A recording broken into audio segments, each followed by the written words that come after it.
Finally আইতে আইতে আমি গিলিপুর রাস্তায় এলাম। গিলিপুর রাস্তা ঢোকার আগে ফার্স্টে একটা পাহাড় বাজে, তো পাহাড়ের দৃশ্যটা নিয়ে দেখামু। তার আগে একটা ঘরের দেখামু আপনাকে। ঘরের ইটা দেখেন, আসামের ঘরের নাকি কিন্তু বুড়ানের ঘরের নাকি মিল নাই।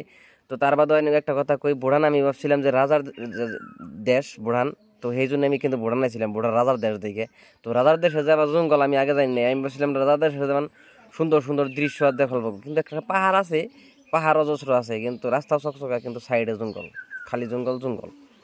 তো তার আগে কিছু দেখা নিয়ে যায়, দেখেন যে ভুটান পাহাড়ের দৃশ্য। তো গিলিপুর আগে দেখামু। তো ভুটান গিলিপুর যাওয়ার রাস্তায় আমরা মাঝখানে খারাইলাম, খারাই একটা সুন্দর দৃশ্য দেখলাম। দৃশ্য দেখার পরে আমাকে ভালো লাগলো, তাই আমরা খারাই ব্যক্তি মিলে দেখলাম, দেখেন রাস্তাটাও কি সুন্দর দেখাইতেছি। তো দেখানোর পরে আমরা ব্যক্তি কি করলাম, আসলে ক্যামেরা বাই করলাম। তো ক্যামেরা বাই করে ব্যক্তি ভাবলাম ফটো মারি। তো ফটো মারাতে ব্যক্তি ব্যস্ত হইলাম, ও কয় ক্যামেরা মারা দে, ও কয় মারা দে। লাস্টে ক্যামেরা ছেড়ে আমি হইলাম মোবাইলে ব্যস্ত, আমি বানাবো ব্লগ ভিডিও। তো তার জন্য দেখাইতেছি, দেখেন বুড়ানের নিচের জায়গা কিছু দেখাই না যায় আগে, তারপর দেখাম উপরের জায়গা। তো আমরা নিচের জায়গার থেকে এখন যাবো উপরের দিকে। তো আইতে আইতে ফাইনালি উপরে আইলাম। গিলিপুর যেটা গিলিপুর হয়েছে উপরে কোনো একটা ব্রিজ আছে, ব্রিজের জন্য যাবো, ওটাও দেখাম আপনি করে দেখে নিয়ে আমরা কেতাছি। তো কি সুন্দর একটা দৃশ্য, সুন্দর দেখুন, ওই যে যেটা ঝর্ণার পানি আইতেছে, সুন্দর সুন্দর ঝর্ণা, একদম মজা।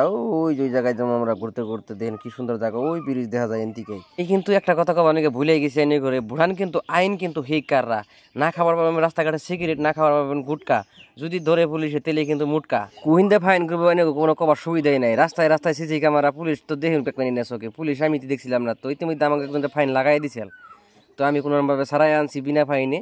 অহন দেখেন বন্ধুরা, মেন যেটা গিলিপুর দৃশ্য জায়গা, সৌন্দর্য কি সুন্দর, কি সুন্দর ওয়েদার। আমরা তো বন্ধুরা ফাইনালি জিনা অনেক কথা হেনে আমরা পাইছি। তো এনে সম্পূর্ণ জায়গা দেখা, মহিটুকা জায়গা, তো সুন্দর একটা ব্রিজ আছে, মানুষ কি সুন্দর।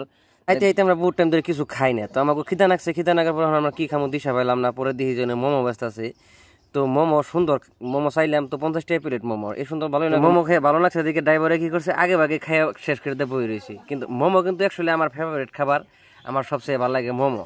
তো ব্যক্তি তো মোমো সাদে ছড়ে খাইতেছে, তো কিছু বুটিয়ে কথাটা শুনুন, আপনাকে শোনাইতেছি। भूटान में थोड़ा स्ट्रिक्ट है, अच्छा से घूमो, इधर उधर ऐसा हमला मत करो, लेकिन आप लोग का कोई मुसीबत होगा तो भूटानीज का आदमी हेल्प भी दे। ওখান দেখে আমি ফাইনালি আপনাকে আসল জায়গা, যেটা নাকি গিলিপু ব্রিজের হ্যাঙ্গিং ব্রিজ কয়। তো হ্যাঙ্গিং ব্রিজের তল দিয়ে যেটা নাকি আপনার ঝর্ণার পানি আহে ভুটান পাহাড়ের সৌন্দর্য, কি সুন্দর দেখেন। কিন্তু তলে যাবার দেয় না অনেক কিন্তু তলে গেলে আবার নগেই পুলিশে ধরে নিয়ে থানায় বেরোতে দিব, কিন্তু তলে যাওয়ার কোনো এলাও নাই। তো তারপরে উপরের থেকে ফটো সব মারা হবেন। তো লাস্ট অব্দি একটা কথা কই, যদি দেখে ভালো লাগে দর্শক, তাহলে আপনারা সবাই লাইক কমেন্ট শেয়ার এবং একটা সাবস্ক্রাইব করতে ভুলবেন না। বাকি কিছু বললেও একটা করে সাবস্ক্রাইব করে যাবেন। Bye bye.